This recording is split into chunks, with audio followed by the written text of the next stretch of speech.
গিন্নি, এত দামি জুতো খুলে দিয়ে মন্দিরে উঠে যাচ্ছ, যদি কেউ নিয়ে চলে যায়? নেবে না, তুমি জুতো খুলে উঠে আসো। না না, আমি রিস্ক নেবো না বাবা, জুতো লুকিয়ে দিয়ে মন্দিরে উঠবো।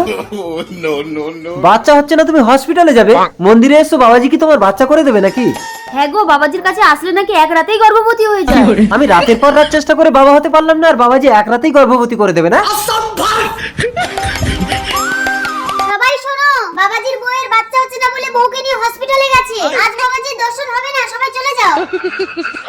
দেখেছো, বাবাজির নিজের বাচ্চা হচ্ছে না বলে হসপিটালে গেছে, আর তুমি বাচ্চার জন্য বাবাজির কাছে ছুটে এসছো। বাড়ি চলো। জুতো পাই দাও। আমার জুতো জুতো কি তুমি লুকিয়ে রেখেছিলে? বাবার মন্দিরে বিশ্বাস নিয়ে আসলে সে কোনোদিন কিছুই হারায় না। কি হলো গিন্নি, তুমি বমি করছো কেন? তোর বউ বিশ্বাস নিয়ে এসেছে, তাই তোর বউর গর্ভে সন্তান এসেছে। বাবা তুমি অন্তর্যামী। বিশ্বাসে মিলায় বস্তু, তর্কে বহুদূর।